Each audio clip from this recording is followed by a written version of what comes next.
derajat paling mulia yang Allah SWT berikan kepada seorang hamba adalah ketika hamba tersebut mampu untuk menjadi seseorang yang pandai bersyukur.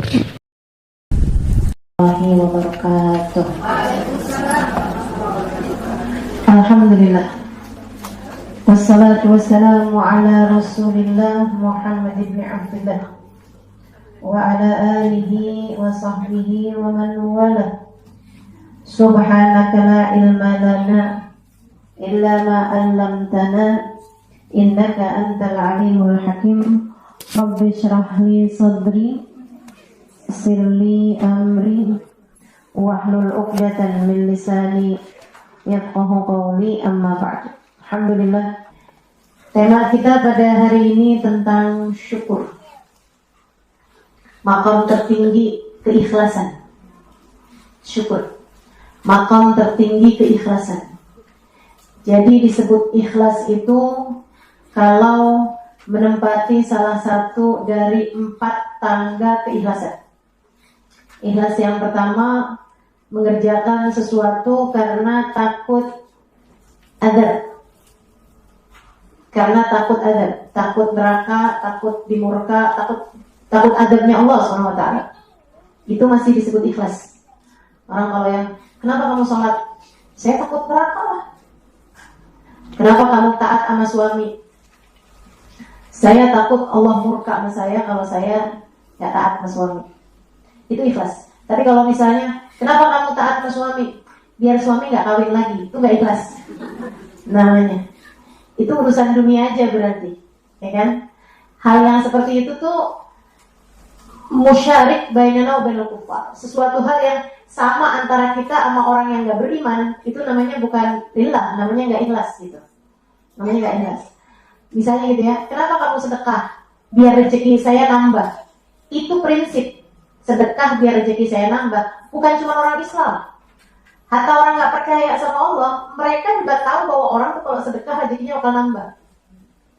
Walaupun orang nggak percaya sama Nabi Muhammad, orang paham kalau udah sedekah tuh bakalannya mesti bakal dapat gantinya gitu.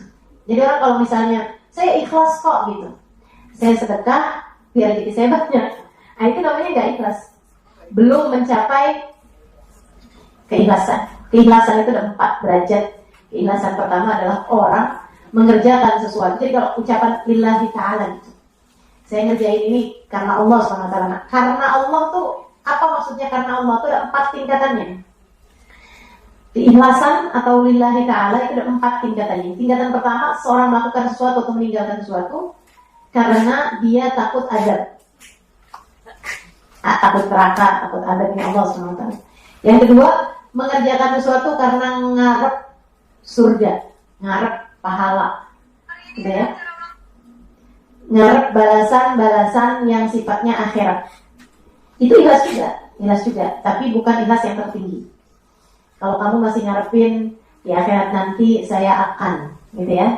Di akhirat nanti saya berbuat ini biar di akhirat masuk surga, biar di akhirat bisa ada di Firdausul A'la, biar di akhirat saya begini. Bagus, benar, boleh, nggak apa-apa.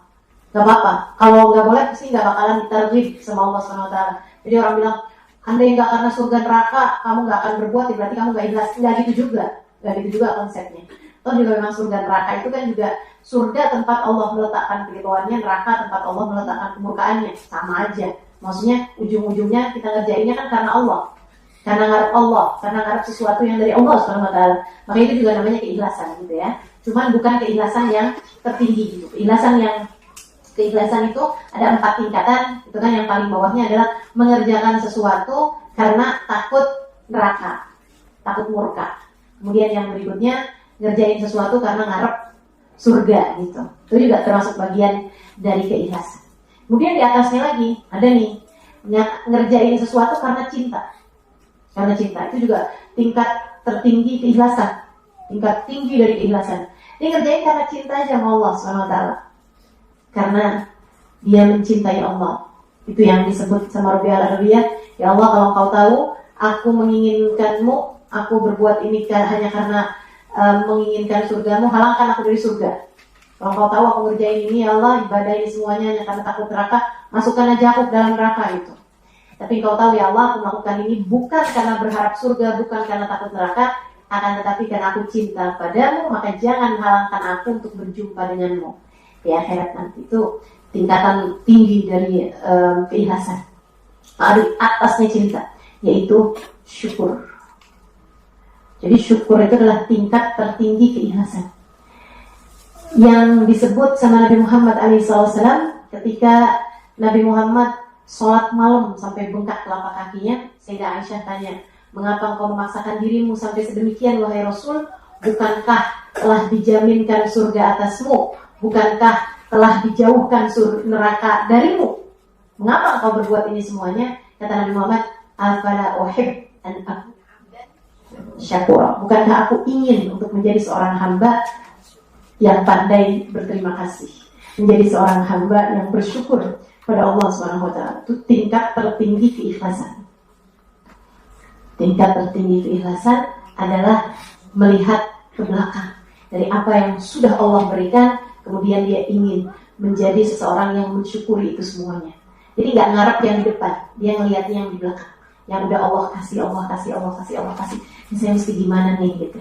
Itu keikhlasan yang level tertinggi itu. Jadi mikir kita bahas apa enggak tinggian begini nih? Bahas aja lah ya. Enak soalnya syukur itu. Teman-teman saya sekalian, Allah tuh banyak banget dalam ayat-ayatnya Allah SWT banyak memberikan targhib, memberikan apa semacam anjuran untuk kita bersyukur kepada Allah SWT atas nikmat yang telah Allah Subhanahu wa taala berikan kepada kita itu. Dan Allah Subhanahu wa taala juga mengeluhkan hamba-hambanya yang enggak pintar berterima kasih pada Allah Subhanahu wa taala. Kata Allah Subhanahu wa taala, "Innal insana li rabbih lakanud." Innal insana li rabbih lakanud. Sungguhnya manusia itu kepada Allahnya lakanud. Lakanud itu sungguh benar-benar kanud. Kanud itu enggak pintar terima kasih, tapi giliran dikasih yang gak enak, ngeluh. Allah sebel yang model begini. Tapi banyak. Innal insana li rabbih lakanud. Sungguhnya manusia itu susah terima kasihnya, gampang keluh kesahnya. Gitu. Kata Allah Subhanahu wa taala kayak begitu. Dan Allah menceritakan tentang adanya kelompok kecil dari umatnya yang pandai bersyukur. Kata Allah SWT, wa qalilun min ibadiyas syakur. Dan sedikit sekali dari hamba-hambaku asyakur yang pandai berterima kasih. Sedikit dari hambaku yang pandai berterima kasih. Jadi Allah tuh kayak sampai ngebanggain banget gitu. Ibadi, ini hamba-hambaku nih. Asyakur nih yang pandai berterima kasih ini adalah hamba-hambaku. Nah, udah sampai Allah bilangin mereka adalah hamba-hambaku. Nah, berarti mereka adalah orang-orang yang tercinta di sisi Allah SWT. Itu sebabnya Sayyidina Umar pernah tuh ada orang lagi tawaf, Sayyidina Umar dengerin doanya agak aneh. Doanya gini, Allahumma jalni minal ghalil, Allahumma jalni minal ghalil, gitu lagi tawaf. Ya Allah, jadikan saya kelompok yang sedikit ya Allah, jadikan kelompok saya yang sedikit ya Allah. Pegang tangannya Sayyidina Umar, habis selesai tawaf, Sayyidina Umar selesai tawaf, pegang tangannya Sayyidina Umar. Dia bilang, apa maksud kamu sedikit? Kamu mau jadi pemberontak atau gimana nih? Karena kan umat Islam yang benernya selalu menjadi kelompok mayoritas. Kenapa kok kamu malah doanya minta yang sedikit gitu? Kenapa kamu doa minta Allahumma ij'alni minal qalil? Ya Allah, jadikan saya termasuk di antara kelompok yang sedikit. Artinya jadikanlah saya termasuk di antara kelompok minoritas. Apa maksudnya doa kamu nih? Kamu pengen jadi pemberontak atau kamu pengen jadi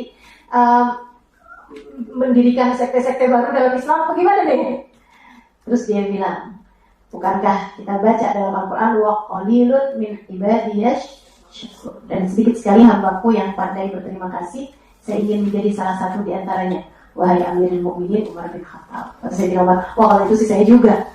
Mau juga saya jadi hamba-hambanya yang pandai bersyukur, pandai berterima kasih. Ajibtu min halil mu'min, kata Nabi Muhammad. Aku kagum sama keadaannya orang mukmin. Ini tulia fasabar falahul jannah, wa in un'ima fasyakur falahul jannah. Siapa yang diberi ujian, dikasih hal yang gak enak, kemudian dia bersabar, dia dapat surga. Siapa yang disenengin, kemudian dia bersyukur, dia juga dapat surga. Enak nih, orang mukmin, kata Nabi Muhammad. Orang kalau beriman enak semua. Dikasih sedih, dia mampu bersyukur, dia mampu bersabar, dia dapat surga. Dikasih hal yang menyenangkan, dia mampu bersyukur, dia juga dapat surga.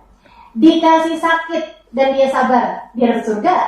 Dikasih sehat dan dia syukur, dia juga dapat surga. Dikasih miskin, dia sabar, dia dapat surga. Dikasih kaya, dikasih miskin, dia sabar, dia dapat surga. Dikasih kaya, dia syukur, dia juga dapat surga. Dikasih lapar, dia sabar, dia dapat surga. Dikasih kenyang, kasih makan, dia syukur, dia juga dapat surga. Enak semua. Enak semua. Enak semua. Orang mukmin itu kayak gitu, kata Nabi Muhammad, senang jadi orang mukmin. Dalam segala keadaan dia bisa nyari surga. Gak ada posisi yang bikin dia gak bisa nyari surga. Kasih apa aja bisa nyari surga. Makanya para ulama membahas tuh, mana yang lebih utama antara syukur atau sabar. Katanya Imam Ghazali dalam kitabnya sudah menyampaikan pendapat para ulama. Ada yang bilang sabar lebih afdal, ada yang bilang syukur lebih afdal. Imam Ghazali terus bilang sebenarnya tuh ya, emang yang namanya orang mah pasti tuh dalam setiap hal-hal yang gak enak, dia gak cuma perlu sabar, tapi dia juga perlu syukur. Karena dalam setiap hal yang gak enak juga kita pasti mendapati sisi-sisi yang positifnya, sisi-sisi yang enaknya. Ya kan begitu? Maka dia juga harus bersyukur juga gitu. Dan orang kalau lagi bersyukur, dia juga pasti sabar lah. Karena dalam setiap hal-hal yang enak-enak sekalipun, pasti ada hal gak enaknya gitu. Udah pasti. Misalnya nih ya saya kasih tahu. Orang tuh kalau dikasih kenikmatan baru, pasti ditarik kenikmatan yang lain. Misal, sebelum nikah, pengen nikah. Ya, orang belum nikah, pengen nikah. Karena dia pikir nikah tuh ada kenikmatan-kenikmatan yang lainnya. Kenikmatan bersama dengan suami, kenikmatan membina rumah tangga, kenikmatan disayang, kenikmatan, ada banyak lah kenikmatan bersama dengan suami dalam hubungan rumah tangga. Itu ada kenikmatannya. Tapi pasti juga ada banyak kenikmatan lain juga yang Allah ambil. Kenikmatan kebebasan, kenikmatan tidur gak ada yang bangunin, kenikmatan bisa ngatur hidup sendiri, ya kan? Kayak misalnya orang punya anak, nikmat teman-teman, pasti ada banyak kenikmatan yang dengan punya anak, gitu kan? Tapi ada banyak kenikmatan yang diambil karena anak, ya kan begitu? Orang kalau belum ada anak gitu, ya jalan kemana-mana ringan aja. Tapi begitu ada anak kan, tuh kan, buntut gitu kan, nggak gampang gitu. Paling pergi bentar udah tinggal ngeliatin jam mulu gitu kan. Udah bolak-balik kepikiran ini di mana. Bangun tidur aja udah langsung pikirin anak mana semua nih. Apalagi kalau anaknya beberapa orang masih kecil-kecil gitu kan, udah ngambil jatah kesenangan yang sangat banyak sekali gitu. Itu udah pasti gitu. Dunia emang kayak begitu dah. Kenikmatan sejati itu ada cuma di surga. Kalau dunia, setiap nikmat pasti dikasih batasan. Dan setiap nikmat baru pasti ada diambil kenikmatan yang lainnya gitu. Kenikmatan yang sudah Allah kasih sebelumnya. Nah itu udah pasti itu sifatnya dunia itu kayak begitu. Anda perihal orang kalau bersyukur, itu yang saya lihatin adalah orang-orang yang paling bahagia hidupnya. Karena teman-teman, saya sering sampaikan kepadamu, pada semua orang nih, hidup ini gak pernah ideal buat siapapun. Gak pernah. Hidup ini gak pernah ideal buat siapapun. Ideal maksudnya sempurna gitu. Gak pernah ada orang yang hidupnya senang terus, hidupnya enak terus, hidupnya bagus terus gitu. Gak ada. Gak ada ceritanya. Hidup gak ideal bahkan buat Nabi Muhammad. Nabinya ideal. Nabinya sempurna, akhlaknya sempurna, kepribadiannya sempurna, ibadahnya sempurna, wajahnya sempurna, semuanya sempurna. Tapi dunia buat Nabi Muhammad jauh dari kata-kata ideal. Gimana mau bisa kita bilang ideal dunianya Nabi Muhammad? Lahir udah gak punya bapak, baru setahun 2 tahun bersama ibundanya meninggal. Ikut kakeknya meninggal 2 tahun aja. Habis itu tinggal dalam kemiskinan bersama dengan keluarga pamannya Abu Thalib. Pamannya punya anak lebih dari 10 orang. Itu kalau pamannya bawa makanan, mereka rebutan makanan ke Nabi, gak pernah kebagian. Teman-teman sekalian, di usia 11 tahun, 10 tahun, Nabi Muhammad harus mikir untuk bisa mengurangi beban keluarga. Dia harus bekerja, menggembalakan kambing. Ideal macam apa? Nggak ideal sama sekali. Di usia segitu mikirin gimana keluarga pamannya bisa makan, teman-teman. Umur 10 tahun, 11 tahun Nabi Muhammad menggembala kambing. Udah nggak punya bapak, nggak punya ibu, nggak punya saudara. Ideal macam apa Nabi Muhammad? Bahkan sesudah Allah anugerahkan Islam kepada beliau pun juga hidup Nabi Muhammad tidak ideal. Dunia bagi Nabi Muhammad nggak ideal. Nabi meninggal dunia di usia 63 tahun. Nggak terlalu tua. Saya baru tahu juga ternyata 63 tahun itu nggak terlalu tua, dan itu umur Arab. Per 30 tahun beda 1 tahun. Artinya Nabi Muhammad 63 tahun, umur pakai kalender Islam tuh, artinya kalau pakai kalender Januari Februari 61 tahun. Karena per 30 tahun itu umur Nabi Muhammad selisih 1 tahun. Jadi Nabi Muhammad meninggal dunia di usia 61 tahun, teman-teman, dengan kalender Masehi. Tua apa nggak tua? Enggak tua sama sekali. Segitunya Nabi Muhammad sudah menguburkan istrinya Khadijah. Nabi Muhammad sudah menguburkan anaknya Zainab, sudah menguburkan anaknya Ummu Kalthum, sudah menguburkan anaknya Ruqayyah, sudah menguburkan anaknya Ibrahim, sudah menguburkan anaknya Qasim, sudah menguburkan anaknya Ibrahim. Udah kubur-kuburin semua anak-anaknya. Hanya satu anaknya yang masih hidup ketika Nabi Muhammad meninggal dunia. Ideal macam apa? Siapa di antaramu yang usia 61 tahun sudah menguburkan 6 dari 7 anaknya? Sudah menguburkan istrinya, sudah menguburkan semua orang-orang yang beliau sayangi di atas muka bumi. Hidup Nabi tidak ideal. Saudari sekalian, tidak ideal kehidupan dunia Nabi Muhammad. Pun kalau kita baca sejarahnya orang-orang besar, nggak ada yang hidupnya ideal. Nggak ada. Tidak Imam Syafi'i, tidak Imam Malik, tidak Rabi'ah al-Adawiyah, tidak Hasan al-Basri, itu siapapun. Kamu sebutlah nama orang-orang besar dalam agama kita ini. Semua kehidupannya benar-benar berada dalam keadaan yang kesulitan. Imam Ahmad bin Hanbal itu usianya 14 tahun lebih muda daripada Imam Syafi'i, tapi terlihat bertahun-tahun lebih tua daripada Imam Syafi'i karena mendapatkan kekejian dari pemerintah tempat beliau tinggal, hingga pernah beliau itu badannya diikat, ikatannya dipegangkan sama kuda, diikatkan ke kuda, kudanya disuruh lari. Badan beliau terpontal-pantil di jalan. Imam Ahmad bin Hanbal. Alaihi bin Allah. Nggak ada kehidupan dunia ini yang ideal. Nggak ada. Jadi kalau kamu mau tahu siapa orang yang hidupnya di atas muka bumi ini paling bahagia, bukan dia yang dapat ujian paling sedikit, bukan. Bukan pula dia yang kehidupannya paling sederhana gitu, bukan juga. Bukan juga dia yang kehidupannya paling mewah gitu, bukan. Siapa yang hidupnya paling menyenangkan di atas muka bumi ini adalah orang-orang yang mampu mensyukuri sakit sebagaimana orang lain mensyukuri sehat. Orang-orang yang mampu menikmati lapar di saat orang lain menikmati kenyang. Mereka adalah orang-orang yang mampu bersyukur dalam segala keadaan. Mereka yang hidupnya paling bahagia. Mereka yang sudah berada dalam surga sebelum surga pada nantinya. Itu sebabnya kenapa Allah ketika menceritakan tentang hamba-hamba tercinta di sisinya, Allah menggunakan kata-kata an'amallahu alaihim. Seperti yang kita bilang, ihdinas siratal mustaqim. Allah tunjukkan kepada kami jalan yang lurus. Jalan yang lurus, jalannya orang soleh. Apa kita sebut jalannya orang soleh? Siratal ladina an'amta alaihim. Orang-orang yang dikasih nikmat paling banyak ya Allah. Yang dikasih nikmat paling banyak siapa? Menurutmu teman-teman? Yang duitnya paling banyak, yang hartanya paling melimpah ruah, bukan. Mereka yang mampu mensyukuri apapun dalam segala keadaan. Makanya ketika Allah sebutkan tentang orang yang paling dikasih nikmat sama Allah paling banyak, Allah menyebutkan A'udzubillahi minasyaitonir rajim, man yuti'illaha war rasul fa ulaika ma'al ladina an'ama Allahu 'alaihim minan nabiyyin was-siddiqin wasyuhada shalihin wa hasuna ulaika rafiqa. Orang yang taat pada Allah, orang yang taat pada Rasulullah, mereka akan dikumpulkan dengan orang yang dikasih nikmat paling banyak.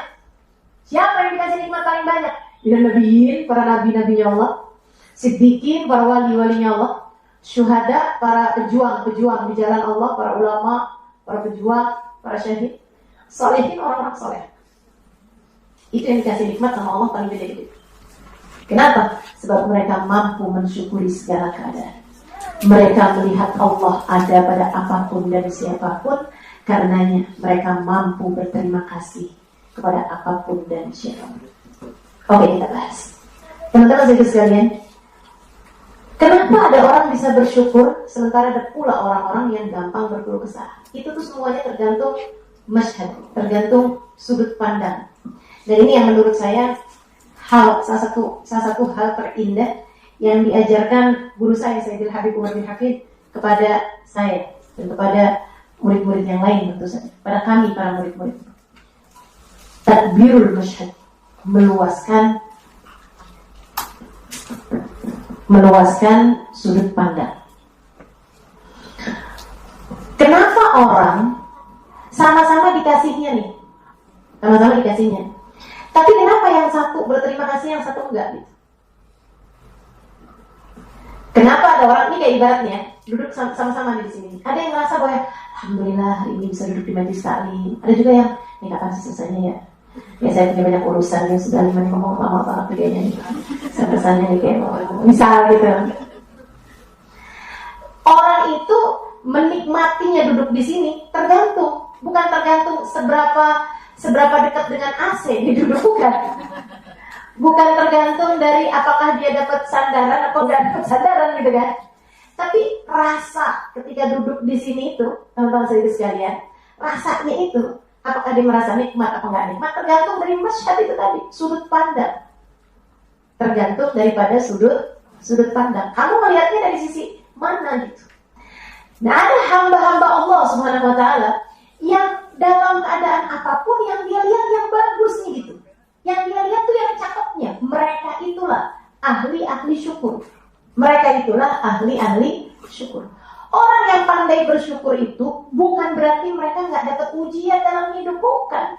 Bukan berarti mereka, iya sih dia bersyukur, dia enak terus hidupnya, pasti dia bersyukur. Enggak, teman-teman. Weh, dia kaya, dia punya suami, sayang sama dia, suaminya nggak kawin lagi, suaminya cakep, suaminya sayang sama anak-anaknya, ini bersyukur, kurang apa lagi hidupnya. Anak kan kita suka dengar istilah-istilah kayak begitu gitu. Padahal nggak gitu, teman-teman sedikit sekalian, nggak gitu. Saya banyak ketemu orang-orang yang kaya, ketika cerita sama saya isinya penderitaan. Penderitaan isinya. Hidup yang menderita, penuh dengan permasalahan, apalah segala macam. Ya Allah, saya lihat ribet bener ya kayaknya ya.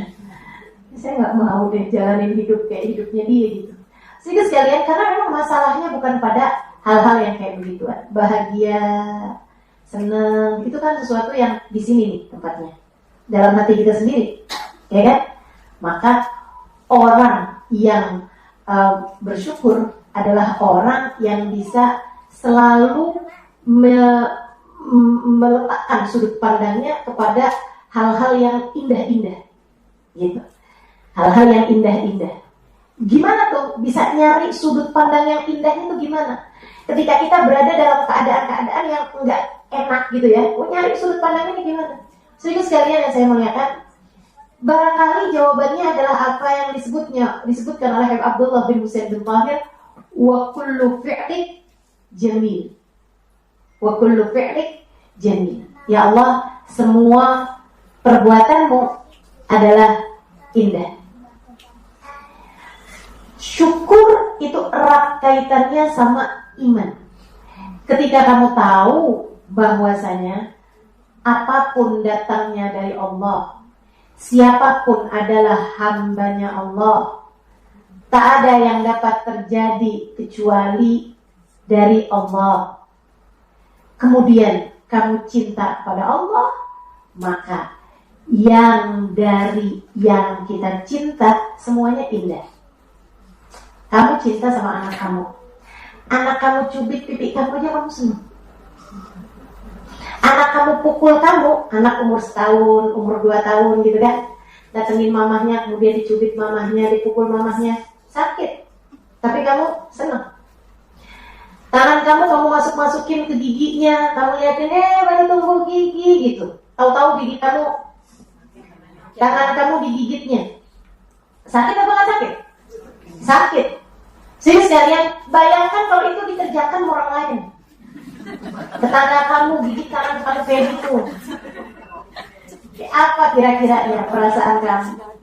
Tapi ketika yang mengerjakan itu adalah anak kamu, belahan hati kamu, jantung hati kamu, digigit aja kamu kesenangan. Saya nggak pernah lihat ada ibu-ibu digigit anaknya digampar. Nggak pernah lihat saya. Yang ada malah kamu merasa lucu aja gitu, seneng aja kamu. Kenapa gitu? Karena yang melakukan itu adalah orang yang kamu sayang sama dia, kamu cinta sama dia, dan kamu tahu dia pun juga mengerjakan itu bukan karena benci, tapi karena cinta. Ketika suami kamu melemparkan bantal kepadamu, yang nggak panci juga ya, nggak piring juga, bantal gitu kayak lagi seneng, kemudian dia bantal, apa sih kamu gitu, ya kamu sakit misalnya gitu, tapi kamu seneng aja, pilih pengantin baru gitu kan, cubitin sama pasangannya, suaminya, pegang-pegang hidungnya gitu. Suami itu banyak kalau masih pengantin baru tuh, kita tidur di tangannya berjam-jam, ini nggak kenapa-napa. Cobain 10 tahun kami cobain. Teman-teman sekalian, kullu fi'lin jamil, jadi perlakuan dari orang yang kita cinta itu beda kita nerimanya. Nah, ada kekasih Allah, hamba-hamba tercinta di sisi Allah. Mereka melihat wa kullu fi'lin jamil. Ya Allah, semua yang darimu selalu indah. Semua yang darimu selalu indah. Dan yang lihat, bahkan angin tak dapat bertiup kecuali dengan izinnya. Bahkan hujan tak dapat turun kecuali dengan izinnya. Dia yang menentukan semuanya, kapan hujan, kapan terang. Maka dia lihat hujan, dia senang. Dia lihat terang, dia senang. Belum balik jadi. Dia dibikin sakit, dia senang. Dia dibikin sehat, dia senang. Dikasih apa aja sama Allah, dia senang. Kenapa? Dia lihat Allah pada semuanya. Dia lihat semuanya nih yang ngasih Allah Subhanahu wa ta'ala. Makanya dia syukuri semuanya, disenengin semuanya. Disenengin semuanya. Mereka itulah orang-orang yang hidupnya paling bahagia. Mereka itulah orang-orang yang hidupnya paling bahagia. Kebayang gak sih? Kayak gimana bahagianya orang yang dikasih sakit ini bahagia. Dikasih sehat lebih bahagia lagi. Tapi dikasih sakit aja dia bahagia. Pernah ada satu orang, dia itu kena sakit yang udah berat banget sampai dikeluarin dari rumah sakit. Dan dia nggak punya keluarga, nggak punya sesiapa. Dia ada di jalanan, di luar rumah sakit, gitu ya, di luar tempatnya orang ngurusin orang sakit, di luar. Itu udah nggak ada lagi yang dipeduliin, nggak ada orang peduli sama dia. Seorang perempuan, nggak ada yang peduli sama dia, nggak ada keluarganya nyamperin dia, nggak ada sesiapa. Ada seorang pemuda lagi lewat di situ, lewatin orang lagi sakit di jalanan yang udah ditolak bahkan sama rumah sakit. Karena rumah sakit nggak bisa bikin apa-apa lagi, jadi nggak usah menuhin juga. Rumah sakit itu dia juga nggak bayar nggak apa gitu ya. Jadi taruh aja tuh di luar. Ada pemuda lewat di situ, kaget karena ketika lewat dengar si orang sakit yang udah nggak bisa ngapa-ngapain ini, dia bilang gini, alhamdulillah, alhamdulillah, alhamdulillah. Orang tuh mengucap alhamdulillah tuh kalau paham maknanya kayak lagi ngomong makasih ya Allah, makasih ya Allah, makasih ya Allah. Dia lagi jalan balik lagi. Dia bilang ya hadi, ala mada tahmadin rabbak. Dia bilang, Bu, Ibu makasih sama Allah dari apa Bu? Dia nggak bilang la ilaha illallah wajar dong, itu ya. Atau dia nggak bilang kayak subhanallah atau apalah gitu kan, atau astagfirullah gitu, wajar. Tapi dia bilang alhamdulillah, kayak senang gitu, alhamdulillah. Meskipun dengan suara yang sangat lirik. Sampai ini, Ibu syukur sama Allah, terima kasih sama Allah, kayak enak banget gitu Bu. Ibu tuh syukur dari apa? badan udah nggak bisa pakai apa-apain, udah sakit setengah mati kayak gitu. Udah bahkan rumah sakit pun nolak, teman-teman. Nggak punya saudara, nggak punya kerabat yang ngurusin dia, coba apa lagi coba. Dan lagi sakit kayak begitu kan, nikmat makanan, nikmat apa kan nggak ada lagi nikmat-nikmatnya. Dia bilang alamada tahmadin rabbak. Kamu tuh berterima kasih sama Allah dari apa? Dia bilang alhamdulillah alladzi ja'ala li lisanan dzakira wa qalban syakira. Dia bilang alhamdulillah Allah udah kasih buat saya lisan yang pandai menyebut namanya dan hati yang pandai berterima kasih padanya. Kalau udah orang kayak begitu aja bisa menikmati hidup, dikasih apa lagi yang gak bisa dia nikmati? Dia nih, mereka ini orang yang di dunia paling bahagia, di akhirat paling tinggi tempatnya. Mereka. Dan kamu tahu siapa orang paling sengsara? Sebalik daripada itu. Orang yang dikasih seneng aja gak bisa dia syukuri, apalagi dikasih susah. Dikasih seneng, gak ada syukur-syukurnya. Punya segala macam, dikasih apa?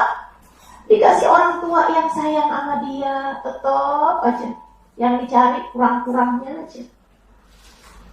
Punya sehat, punya harta, punya buat makan ada, buat tidur ada, buat ini ada, pengen segala ada, gak ada syukur-syukurnya. Nah ini disenangkannya gimana lagi nih mestinya? Kalau saya punya suami saya akan senang. Oh gitu. Dikasih nih suami. Oh ternyata susah nih. Kalau saya udah punya anak bisa senang. Kasih anak. Tambah susah, tambah stres. Kalau anak saya besar-besar bisa senang. Udah besar-besar anaknya, kayaknya dulu lebih senang deh. Kayaknya dulu waktu belum nikah lebih senang gitu. Aduh. Pokoknya ya, saya selalu bilang, jomblo ngenes, dikawinkan jadi istri ngenes. Punya anak jadi ibu ngenes. Punya mantu, punya cucu jadi nenek ngenes. Pokoknya orang tuh tergantung dirinya sendiri sebenarnya. Perempuan yang happy, perempuan yang bahagia, dia dikawinkan jadi istri yang bahagia. Punya anak jadi ibu yang bahagia.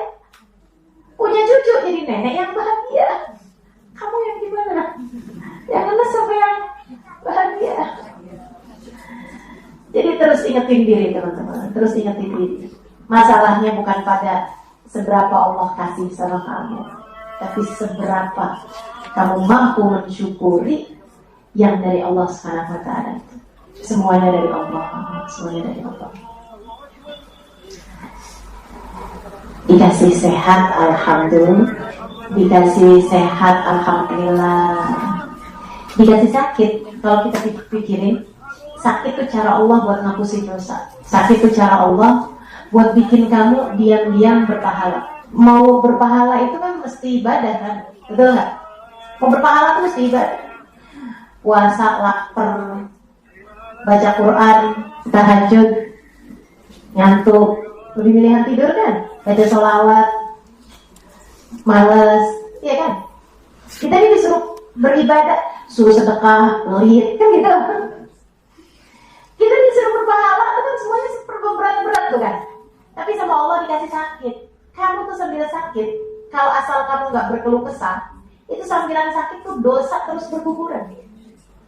Sambilan sakit tuh argo pahala kamu tuh jalan terus teman-teman. Itu. Makanya kalau kamu lagi dibikin sakit, iya sih emang rada males ibadah, sampai sama Allah kasih sakit biar diam-diam berpahala. Jadi senang. Alhamdulillah. Apalagi kalau kita ingat sakit bikin kita ngapusin dosa. Alhamdulillah, emang sih dosanya banyak, kasih sakit banget.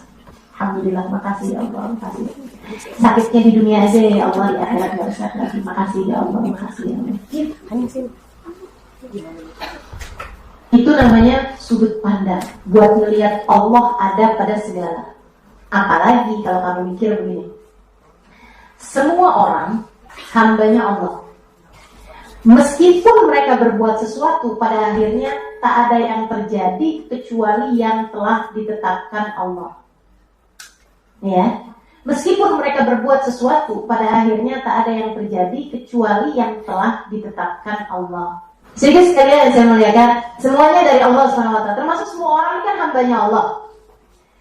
Kalau ada orang bikin baik sama kamu, alhamdulillah, emang sepatutnya kamu syukuri. Nggak usah kamu cari-cari hal-hal yang bikin kamu jadi curiga, kayaknya jangan-jangan dia bikin baik, ini mau buat begini, biar begini. Itu jadi urusan antara dia sama Allah lah, kamu terima aja. Kalau ada orang bikin baik, maksudnya ada orang ngasih sesuatu, ada orang memberikan perhatian, sayangin, ini itu, alhamdulillah, nggak usah kamu curigain. Kan gitu ya? Ini susah banget hidup kamu nih, kalau ada orang yang baik kamu curigain, ada orang yang jahat, kamu lebih jahat lagi kepada dia. Kapan kamu mau baiknya gitu? Cara mikirnya gini, kalau ada orang bikin baik, kalau ada orang berbuat baik sama kita, alhamdulillah, alhamdulillah. Pembelajaran dari Allah sambil pikir, ya Allah, nih kalau ngelihat diri sendiri nih nggak pantas banget orang buat baik segitunya sama saya. Makasih ya Allah telah kau tutupi aib-aibku di antara hamba-hambamu. Kalau orang tahu dosa kita kayak apa, kalau orang tahu hati kita ini kayak gimana, mungkin nggak ada orang mau buat baik sama kita, betul nggak? Kata Ubay, alhamdulillah dosa nggak ada baunya. Kalau dosa ada baunya nih nggak ada orang mau duduk sebelah kita. Segitunya Ubay ya, segitunya Ubay ya, yang kita tahu nggak ada jadi dosa-dosa gitu. Itu kayaknya lebih pantas buat saya. Alhamdulillah ada orang baik, alhamdulillah Allah telah menutupi aib-aib kita di antara hamba-hambanya, hingga ada orang yang mau berbuat baik. Jadi teman-teman sekalian, kita kalau melihatnya kayak gini enak banget nih. Jadi kalau ada orang buat baik sama kita, alhamdulillah, alhamdulillah, makasih ya Allah, Engkau telah menutupi aib-aibku di antara hamba-hambamu sampai kau gerakkan orang buat berbuat baik padaku. Andai saja kau buka-buka aib-aibku, dosa-dosaku, hatiku yang belum benar, mungkin gak ada orang mau berbuat baik segitunya kepadaku. Kalau ada orang bikin salah, bikin gak enak sama kita mikirnya gini nih teman-teman. Ya Allah, ini kayak cermin banget sih. Betapa pantasnya nih saya diperlakukan kayak begini. Emang semestinya saya tuh kayak gini. Emang semestinya saya tuh diperlakukannya seperti ini. Biar kita gak terlalu ngarep seneng di dunia, biar kita kangen sama surga. Itu apa begini? Orang tuh sebenarnya ketika sedang berbuat jahat kepada kita, dan kalau kita bisa sabar, kita gak balas, kita gak lakukan apa-apa yang membalas kejahatan dia gitu, itu tuh kita lagi banyakin pahala, dia lagi transfer pahalanya kepada kita, dan kita tuh lagi diampunin dosa-dosanya. Habib Umar pernah cerita, jadi ada orang ibu-ibu biasa nih, ibu-ibu biasa di sebuah kampung meninggal dunia. Beberapa bulan sesudah dia meninggal, salah satu ulama di kampung itu ngimpiin dia. Kayak ada siapa kayak Ibu Marni kayak gitu meninggal ceritanya nih. Soalnya fulana mulu bosan gitu ya. Ceritanya kayak bikin contoh selalu fulana gitu kan. Yang ganti di Ibu Marni gitu ceritanya. Jadi Ibu Marni ini ceritanya meninggal. Dia biasa-biasa aja. Perempuan yang enggak juga ahli ibadah, enggak juga yang gimana-gimana, biasa deh gitu. Dia meninggal nih teman-teman. Beberapa bulan sesudahnya ulama di kampung itu ngimpiin Marni ini dalam kubur kaya raya, konglomerat. Dan seneng banget gitu. Mukanya bercahaya, pokoknya hidupannya enak banget dalam kuburnya gitu. Jadilah dia nanya gitu kan, Bu, hebat banget nih Bu, nih punya amal ibadah apa yang sampai bikin Ibu jadi kayak begini dalam alam kubur, kayak enak banget gini keadaannya. Dia bilang, Ustaz, jangan husnudzon Ustaz, saya memang biasa-biasa aja. Iya, setahu saya juga gitu, Ibu biasa-biasa, bukan orang yang misalnya hafal Quran kah, atau selalu ibadah kah, ahli puasa, ahli tadi, enggak juga gitu. Tapi kok ini dalam kubur senang banget. Dia bilang, iya Ustaz, saya memang biasa-biasa aja Ustaz. Makanya Ustaz nih, saya minta tolong Ustaz nih, tolong sampaikan Ustaz sama orang-orang di kampung kita Ustaz.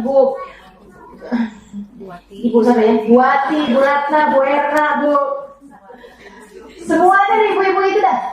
Kirim salam saya sama mereka semuanya Ustaz. Bilangin sama mereka makasih. Tiap hari mereka ngomongin saya dulu.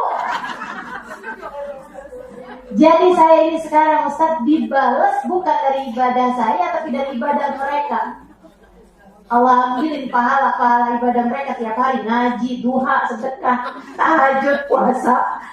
Allah kirimin saya, bilangin makasih Ustaz, bilangin ke mereka, teruskanlah.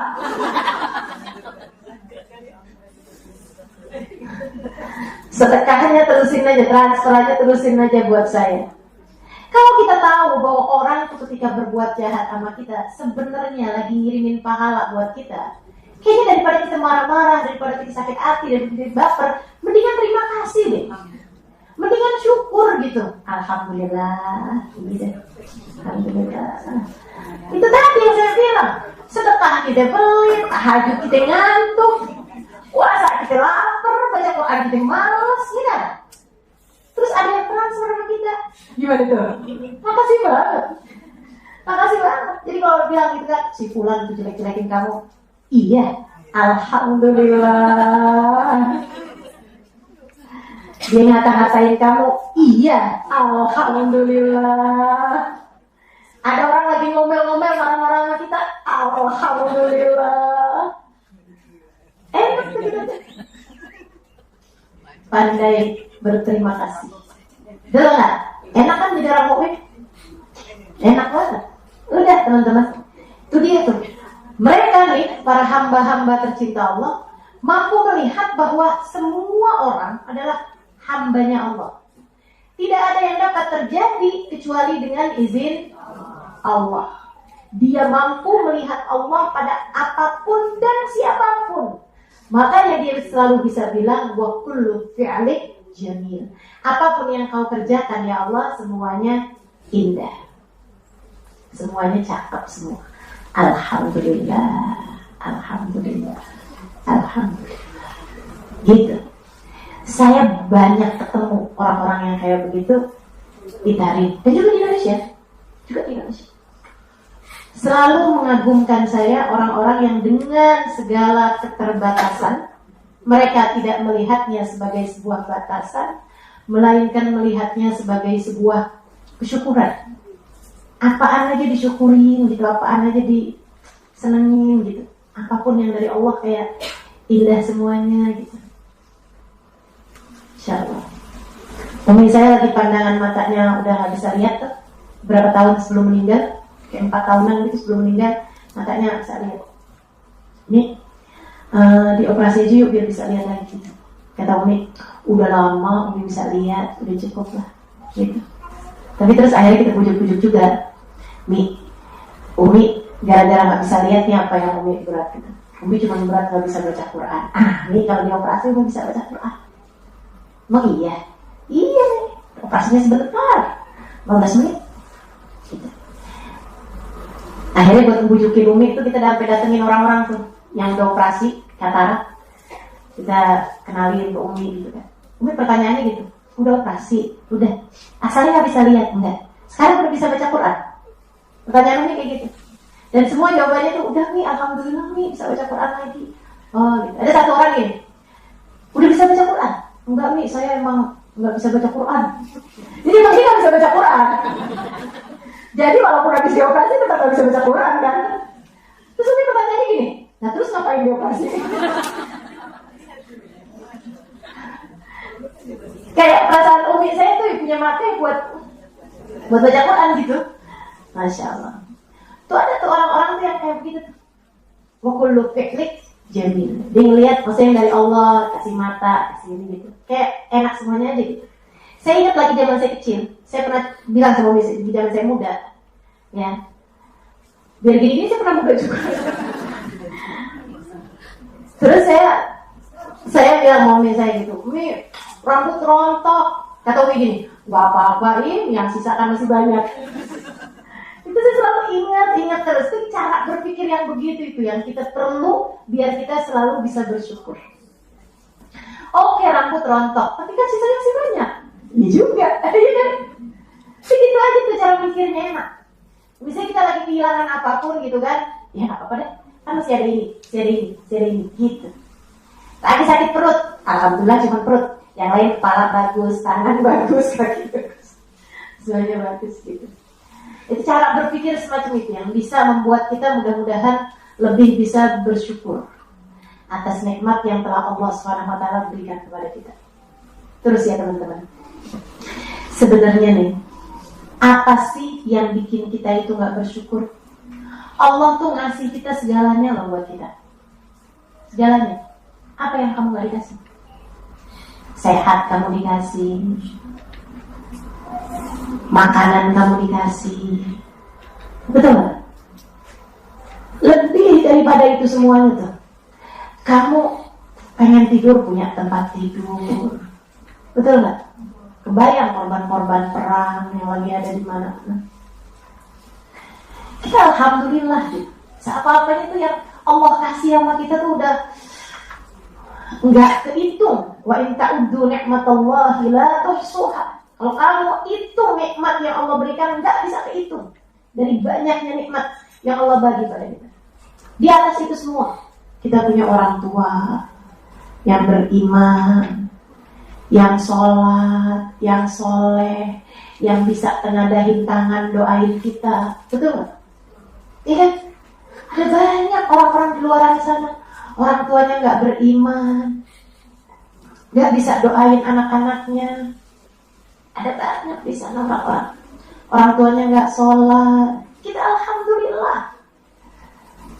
So itu sekalian yang saya melihat, saudara-saudara yang saling sayang, kurang lebih lah, kurang lebih. Tapi kan kita punya kerabat, kita punya keluarga. Menurut saya sih ada satu yang menjengkelkan, misal ada satu yang nggak enak lah gitu kan. Tapi sisanya yang lain banyaknya enak, betul nggak? Ada satu yang benci sama kita, bawaan sebelum sama kita gitu, kita nggak tahu. Itu kan cara Allah buat ngapusin dosa itu tadi, ya kan? Betul kan? Yang alhamdulillah tadi itu kan. Lah sisanya yang lain-lain kan alhamdulillah lagi gitu. Maksudnya sama juga lebih bikin kita alhamdulillah juga gitu. Tuh, dari urusan-urusan duniawi Allah penuhi. Siapa di antara kita yang nggak bisa keluar rumah karena nggak punya baju? Pernah? Nggak pernah. Nggak pernah. Siapa di antara kita yang nggak bisa pergi majelis hanya karena nggak punya ongkos? Saya sih nggak pernah. Saya nggak tahu teman-teman. Saya rasa Allah tuh kayak nggak bikin kita sampai segitu susah nih. Siapa di antara kita yang pengen makan, lapar tapi nggak bisa makan karena emang nggak punya makanan dan nggak sanggup beli makanannya? Siapa di antara kita kayak gitu? Nggak ada. Allah penuhin semua. Kamu nggak usah mikirin orang lain. Saya mikirin kamu. Kamu coba ingat-ingat. Pernah nggak dalam hidup kamu pengen banget makan tapi kamu tahan karena kamu nggak punya duit buat beli makanan dan kamu nggak punya makanannya? Pernah? Pernah? Teman-teman saudara sekalian, oke, anggap pernah misalnya gitu. Berapa dari umur kamu yang sampai segini nih? Berapa kali kayak gitu? Sisanya yang lain, mana yang lebih sering? Seringan bisa makan atau seringan nggak bisa makan? Bisa makan. Hah? Seringan bisa makan apa nggak bisa makan? Bisa makan kok gitu. Jangan terus kamu habis-habisin. Allah nggak pernah bikin saya senang. Gimana ceritanya sih? Sampai segini gede loh kamu ada di atas muka bumi ini. Sampai segini tua kamu ada di atas muka bumi ini. Saya sekalian, belum lagi nih kalau kamu pikirin. Kamu, saya tahu, pernah berada dalam keadaan yang sangat susah, sangat gelap, sangat jatuh, sangat terpukul, sangat di bawah. Tahu saya, orang kalau udah di atas umur 20-an atau 30-an apalagi gitu, kayaknya pernah ngalamin masa-masa yang kamu rasa kayak berat banget gitu. Tapi, coba kamu ingetin, betapa bahkan dalam kegelapan-kegelapan seperti itu, kayak kamu ngerasa udah nyerah dah gitu, udah gak ngerti lagi mau ngapain. Ternyata Allah selalu punya jalan keluar. Allah selalu ngasih kamu solusi. Allah selalu kayak narik tangan kamu untuk bawa kamu ke tempat yang lebih baik. Bukan begitu? Iya. Gimana kamu gak syukuri? Di atas itu semua teman-teman saudara sekalian, lihat dirimu itu. Maksiat pernah? Bikin dosa pernah?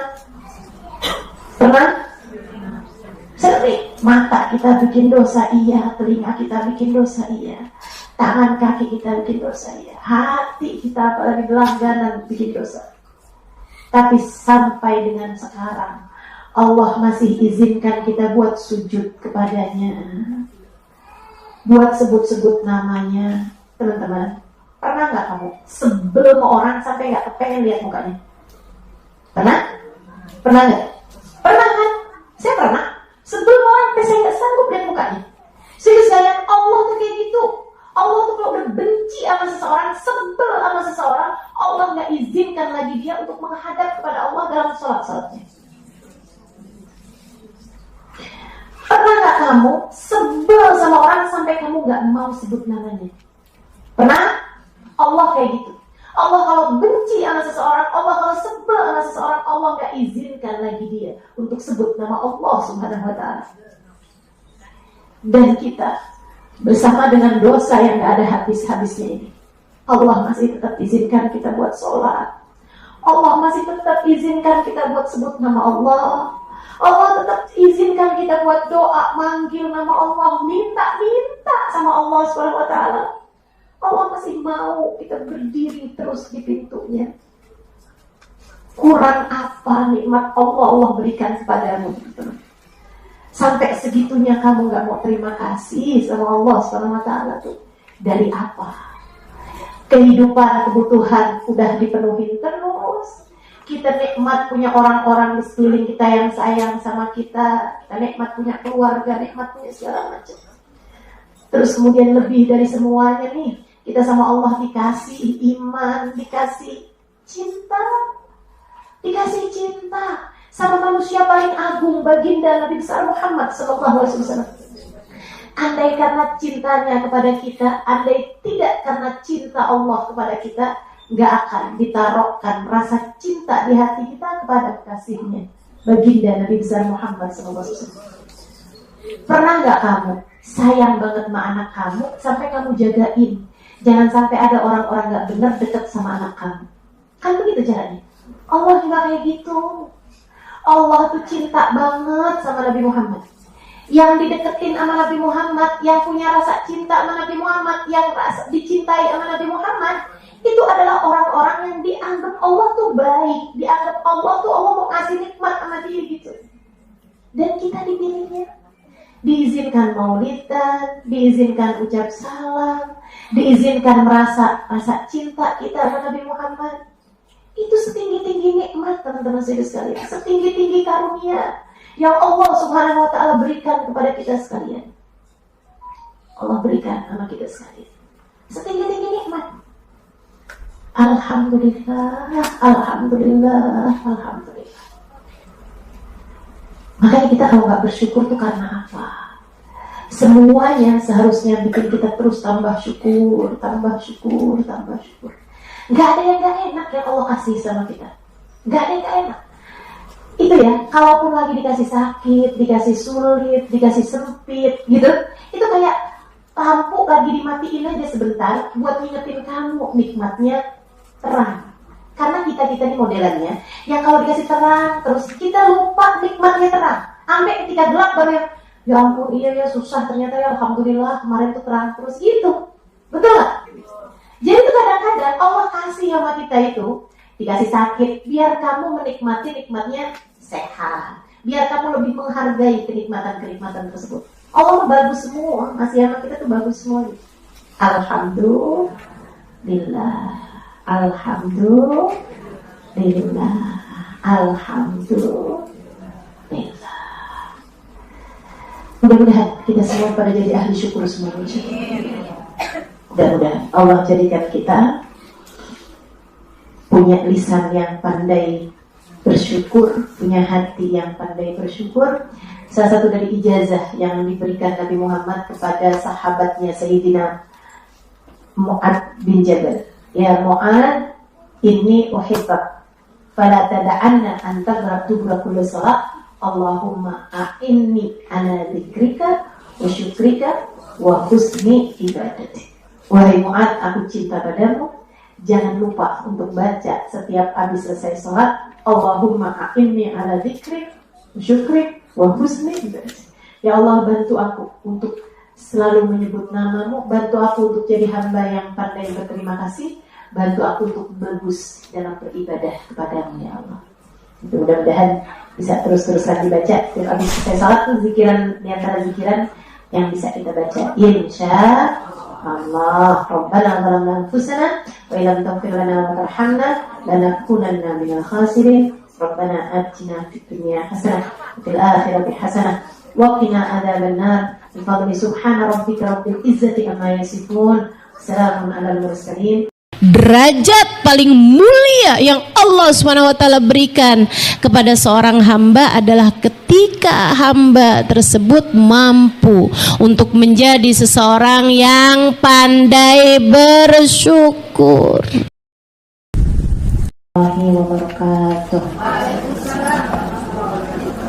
Alhamdulillah. Wassalatu wassalamu ala Rasulillah Muhammad ibn Abdullah wa ala alihi wa sahbihi wa man wala. Subhanaka la ilma lana illa ma 'allamtana innaka antal alimul hakim. Rabbi shrah li sadri yassir li amri wahlul 'uqdatan min lisani yafqahu qawli. Amma ba'du. Alhamdulillah. Tema kita pada hari ini tentang syukur. Maqam tertinggi keikhlasan. Syukur. Maqam tertinggi keikhlasan. Jadi disebut ikhlas itu kalau menempati salah satu dari 4 tangga keikhlasan. Ikhlas yang pertama, mengerjakan sesuatu karena takut adab. Karena takut adab, takut neraka, takut dimurka, takut adabnya Allah SWT. Itu masih disebut ikhlas. Orang kalau yang, kenapa kamu sholat? Saya takut neraka lah. Kenapa kamu taat sama suami? Saya takut Allah murka sama saya kalau saya gak taat sama suami. Itu ikhlas. Tapi kalau misalnya, kenapa kamu taat sama suami? Biar suami gak kawin lagi. Itu gak ikhlas namanya. Itu urusan dunia aja berarti, ya kan? Hal yang seperti itu tuh musyarik bainana wa bainal kufar. Sesuatu hal yang sama antara kita sama orang yang gak beriman, itu namanya bukan lillah, namanya gak ikhlas gitu. Namanya gak ikhlas. Misalnya gitu ya, kenapa kamu sedekah? Biar rezeki saya nambah. Itu prinsip. Sedekah biar rezeki saya nambah. Bukan cuma orang Islam. Hatta orang gak percaya sama Allah, mereka juga tahu bahwa orang tuh kalau sedekah rezekinya bakal nambah. Walaupun orang gak percaya sama Nabi Muhammad, orang paham kalau udah sedekah tuh bakalannya mesti bakal dapat gantinya gitu. Jadi orang kalau misalnya saya ikhlas kok gitu, saya sedekah biar rezeki saya banyak, nah itu namanya gak ikhlas. Belum mencapai keikhlasan. Keikhlasan itu ada 4 derajat. Keikhlasan pertama adalah orang mengerjakan sesuatu. Jadi kalau ucapan lillahi ta'ala gitu, saya ngerjain ini karena Allah SWT. Karena Allah tuh, apa maksudnya karena Allah tuh ada 4 tingkatannya.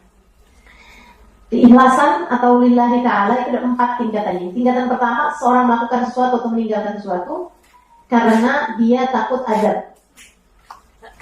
Takut neraka, takut adabnya Allah SWT. Yang kedua, mengerjakan sesuatu karena ngarep surga, ngarep pahala, gitu ya. Ngarep balasan-balasan yang sifatnya akhirat. Itu ikhlas juga, tapi bukan ikhlas yang tertinggi. Kalau kamu masih ngarepin di akhirat nanti saya akan, gitu ya. Di akhirat nanti saya berbuat ini biar di akhirat masuk surga, biar di akhirat bisa ada di Firdausul A'la, biar di akhirat saya begini. Bagus, benar, boleh, nggak apa-apa. Gak apa-apa. Kalau nggak boleh, pasti nggak bakalan ditarjih sama Allah SWT. Jadi orang bilang, andai nggak karena surga neraka, kamu nggak akan berbuat, ya berarti kamu nggak ikhlas. Nggak gitu juga konsepnya. Toh juga memang surga neraka itu kan juga surga tempat Allah meletakkan keridhoannya, neraka tempat Allah meletakkan kemurkaannya. Sama aja. Maksudnya ujung-ujungnya kita ngerjainnya kan karena Allah. Karena ngarep Allah, karena ngarep sesuatu yang dari Allah SWT. Maka itu juga namanya keikhlasan gitu ya. Cuman bukan keikhlasan yang tertinggi gitu. Keikhlasan itu ada 4 tingkatan. Itu kan yang paling bawahnya adalah mengerjakan sesuatu karena takut neraka, takut murka. Kemudian yang berikutnya ngerjain sesuatu karena ngarep surga gitu. Itu juga termasuk bagian dari keikhlasan. Kemudian di atasnya lagi ada nih ngerjain sesuatu karena cinta.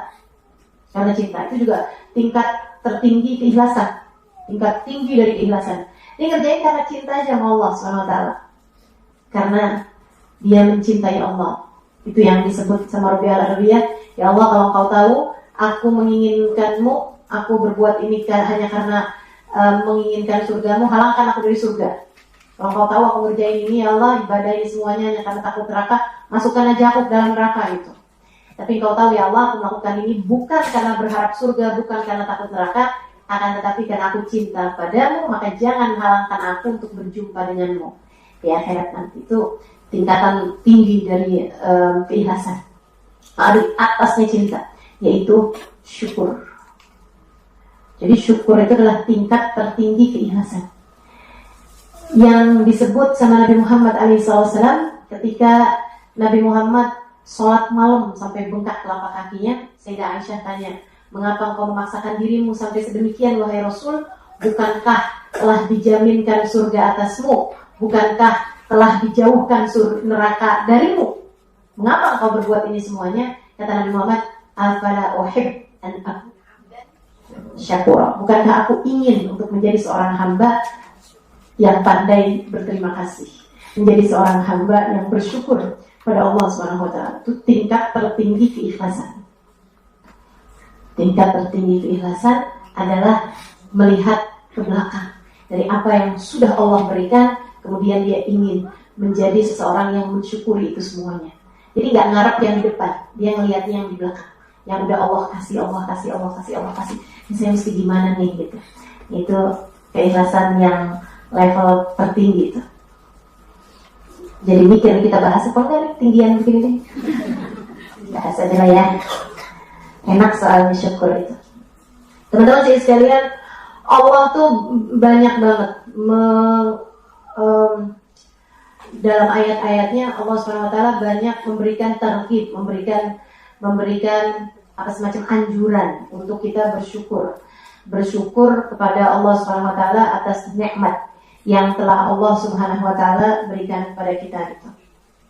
Dan Allah Subhanahu wa taala juga mengeluhkan hamba-hambanya yang enggak pintar berterima kasih pada Allah Subhanahu wa taala. Kata Allah Subhanahu wa taala, "Innal insana li rabbih lakanud." Innal insana li rabbih lakanud. Sungguhnya manusia itu kepada Allahnya lakanud.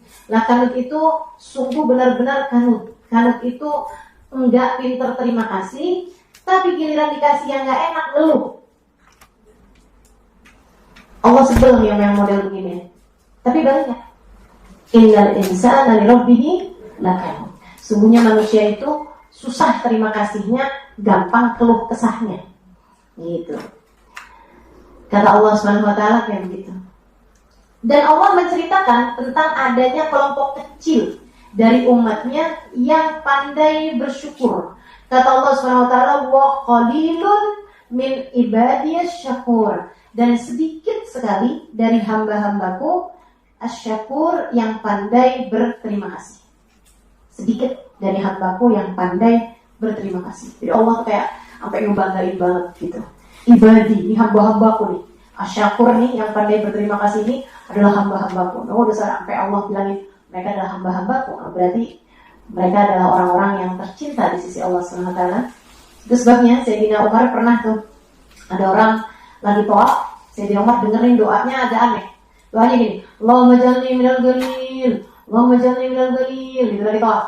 Ya Allah, jadikan saya kelompok yang sedikit ya Allah, jadikan kelompok saya yang sedikit ya Allah. Pegang tangannya Sayyidina Umar, habis dia selesai tawaf, Sayyidina Umar selesai tawaf, pegang tangannya Sayyidina Umar.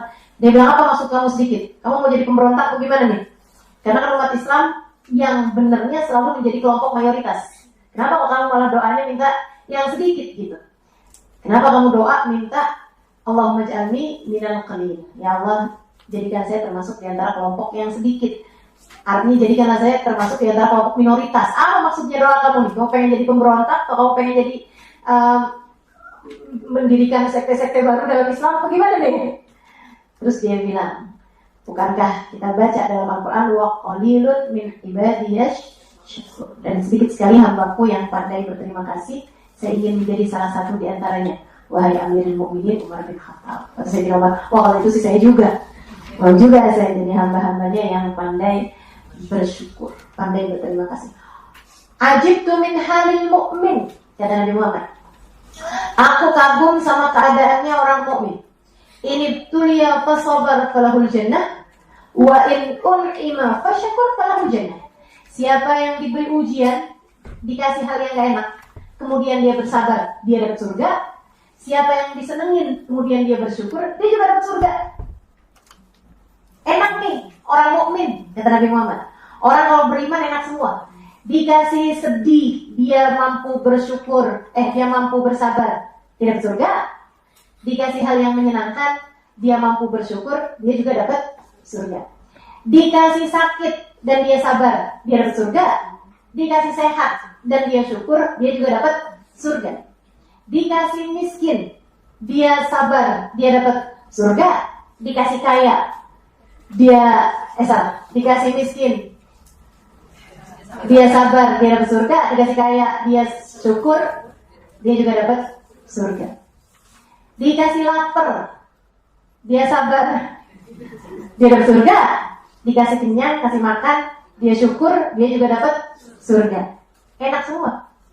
Enak semua. Enak semua. Orang mukmin itu kayak gitu, kata Nabi Muhammad, senang jadi orang mukmin. Dalam segala keadaan dia bisa nyari surga.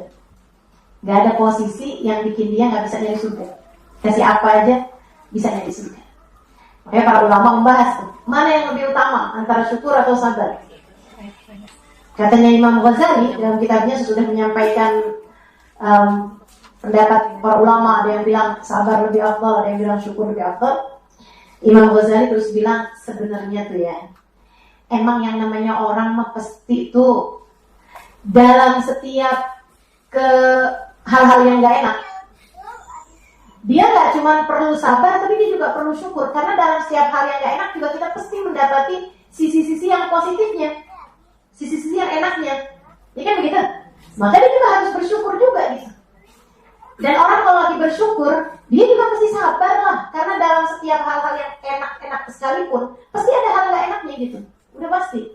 Misalnya nih ya, saya kasih tahu. Orang tuh kalau dikasih kenikmatan baru, pasti ditarik kenikmatan yang lain. Misal, sebelum nikah, aku pengen nikah. Ya, orang belum nikah, pengen nikah. Karena dia pikir nikah tuh ada kenikmatan-kenikmatan yang lainnya. Kenikmatan bersama dengan suami, kenikmatan membina rumah tangga, kenikmatan disayang, kenikmatan, ada banyak lah kenikmatan bersama dengan suami dalam hubungan rumah tangga. Itu ada kenikmatannya. Tapi pasti juga ada banyak kenikmatan lain juga yang Allah ambil. Kenikmatan kebebasan, kenikmatan tidur gak ada yang bangunin, kenikmatan bisa ngatur hidup sendiri, ya kan? Kayak misalnya orang punya anak, nikmat teman-teman, pasti ada banyak kenikmatannya dengan punya anak, gitu kan? Tapi ada banyak kenikmatan yang diambil karena anak, ya kan begitu? Orang kalau belum ada anak gitu, ya jalan kemana-mana ringan aja. Tapi begitu ada anak kan, tuh kan, buntut gitu kan, nggak gampang gitu. Paling pergi bentar udah tinggal ngeliatin jam mulu gitu kan. Udah bolak-balik kepikiran ini di mana, ini di mana, ini di mana. Bangun tidur aja udah langsung pikirin anak kemana semua nih. Apalagi kalau anaknya beberapa orang masih kecil-kecil gitu kan, udah ngambil jatah kesenangan yang sangat banyak sekali gitu. Itu udah pasti gitu. Dunia emang kayak begitu dah. Kenikmatan sejati itu ada cuma di surga. Kalau dunia, setiap nikmat pasti dikasih batasan. Dan setiap nikmat baru pasti ada diambil kenikmatan yang lainnya gitu. Kenikmatan yang sudah Allah kasih sebelumnya. Nah, itu udah pasti itu sifatnya dunia itu kayak begitu. Anda perihal orang kalau bersyukur, itu yang saya lihatin adalah orang-orang yang paling bahagia hidupnya. Karena teman-teman, saya sering sampaikan kepadamu, pada semua orang nih, hidup ini gak pernah ideal buat siapapun. Gak pernah. Hidup ini gak pernah ideal buat siapapun. Ideal maksudnya sempurna gitu. Gak pernah ada orang yang hidupnya senang terus, hidupnya enak terus, hidupnya bagus terus gitu. Gak ada. Gak ada ceritanya. Hidup gak ideal bahkan buat Nabi Muhammad. Nabinya ideal. Nabinya sempurna, akhlaknya sempurna, kepribadiannya sempurna, ibadahnya sempurna, wajahnya sempurna, semuanya sempurna. Tapi dunia buat Nabi Muhammad jauh dari kata-kata ideal. Gimana mau bisa kita bilang ideal dunianya Nabi Muhammad? Lahir udah gak punya bapak, Baru setahun 2 tahun bersama ibundanya meninggal. Ikut kakeknya meninggal 2 tahun aja. Habis itu tinggal dalam kemiskinan bersama dengan keluarga pamannya Abu Thalib. Pamannya punya anak lebih dari 10 orang. Itu kalau pamannya bawa makanan, mereka rebutan makanan ke Nabi, gak pernah kebagian. Teman-teman sekalian, di usia 11 tahun, 10 tahun, Nabi Muhammad harus mikir untuk bisa mengurangi beban keluarga. Dia harus bekerja, menggembalakan kambing. Ideal macam apa? Gak ideal sama sekali. Di usia segitu mikirin gimana keluarga pamannya bisa makan, teman-teman. Umur 10 tahun, 11 tahun Nabi Muhammad menggembala kambing.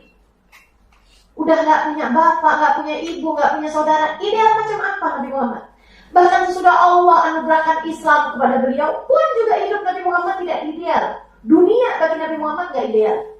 Nabi meninggal dunia di usia 63 tahun. Gak terlalu tua. Saya baru tahu juga ternyata 63 tahun itu gak terlalu tua. Dan itu umur Arab. Per 30 tahun beda 1 tahun. Artinya Nabi Muhammad 63 tahun. Umur pakai kalender Islam tuh. Artinya kalau pakai kalender Januari Februari 61 tahun. Karena per 30 tahun itu umur Nabi Muhammad selisih 1 tahun. Jadi Nabi Muhammad meninggal dunia di usia 61 tahun. Teman-teman, dengan kalender Masehi. Tua apa nggak tua? Enggak tua sama sekali. Segitunya Nabi Muhammad sudah menguburkan istrinya Khadijah. Nabi Muhammad sudah menguburkan anaknya Zainab, sudah menguburkan anaknya Ummu Kalthum, sudah menguburkan anaknya Ruqayyah, sudah menguburkan anaknya Ibrahim, sudah menguburkan anaknya Qasim, sudah menguburkan anaknya Ibrahim. Udah kubur-kuburin semua anak-anaknya. Hanya satu anaknya yang masih hidup ketika Nabi Muhammad meninggal dunia. Ideal macam apa? Siapa di antaramu yang usia 61 tahun sudah menguburkan 6 dari 7 anaknya? Sudah menguburkan istrinya, sudah menguburkan semua orang-orang yang beliau sayangi di atas muka bumi. Hidup Nabi tidak ideal. Saudari sekalian, tidak ideal kehidupan dunia Nabi Muhammad. Pun kalau kita baca sejarahnya orang-orang besar, nggak ada yang hidupnya ideal. Nggak ada. Tidak Imam Syafi'i, tidak Imam Malik, tidak Rabi'atul Adawiyah, tidak Hasan al-Basri, itu siapapun. Kamu sebutlah nama orang-orang besar dalam agama kita ini. Semua kehidupannya benar-benar berada dalam keadaan yang kesulitan. Imam Ahmad bin Hanbal itu usianya 14 tahun lebih muda daripada Imam Syafi'i, tapi terlihat bertahun-tahun lebih tua daripada Imam Syafi'i karena mendapatkan kekejian dari pemerintah tempat beliau tinggal, hingga pernah beliau itu badannya diikat, ikatannya dipegangkan sama kuda, diikatkan ke kuda, kudanya disuruh lari. Badan beliau terpontal-pantil di jalan. Imam Ahmad bin Hanbal. Alaihi ridwan Allah. Nggak ada kehidupan dunia ini yang ideal. Nggak ada. Jadi kalau kamu mau tahu siapa orang yang hidupnya di atas muka bumi ini paling bahagia, bukan dia yang dapat ujian paling sedikit, bukan. Bukan pula dia yang kehidupannya paling sederhana gitu, bukan juga. Bukan juga dia yang kehidupannya paling mewah gitu, bukan. Siapa yang hidupnya paling menyenangkan di atas muka bumi ini adalah orang-orang yang mampu mensyukuri sakit sebagaimana orang lain mensyukuri sehat. Orang-orang yang mampu menikmati lapar di saat orang lain menikmati kenyang. Mereka adalah orang-orang yang mampu bersyukur dalam segala keadaan. Mereka yang hidupnya paling bahagia. Mereka yang sudah berada dalam surga sebelum surga pada nantinya. Itu sebabnya kenapa Allah ketika menceritakan tentang hamba-hamba tercinta di sisinya, Allah menggunakan kata-kata an'amallahu alaihim. Seperti yang kita bilang, ihdinas siratal mustaqim. Allah tunjukkan kepada kami jalan yang lurus. Jalan yang lurus, jalannya orang soleh. Apa kita sebut jalannya orang soleh? Siratal ladina an'amta alaihim. Orang-orang yang dikasih nikmat paling banyak ya Allah. Yang dikasih nikmat paling banyak siapa? Menurutmu teman-teman? Yang duitnya paling banyak, yang hartanya paling melimpah ruah, bukan. Mereka yang mampu mensyukuri apapun dalam segala keadaan. Makanya ketika Allah sebutkan tentang orang yang paling dikasih nikmat sama Allah paling banyak, Allah menyebutkan A'udzubillahi minasyaitonir rajim. Man yuti'illaha war rasul fa ulaika ma'al ladzina an'ama Allahu 'alaihim minan nabiyyin was-siddiqin wasyuhada shalihin.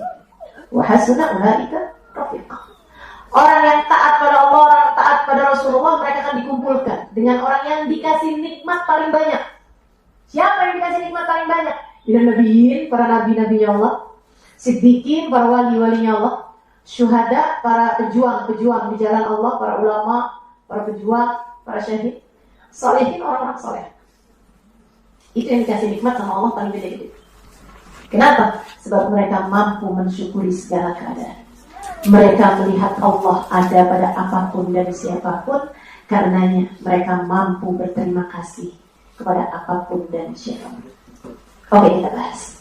Teman-teman sekalian, kenapa ada orang bisa bersyukur sementara ada pula orang-orang yang gampang berkeluh kesah? Itu tuh semuanya tergantung masyhad, tergantung sudut pandang.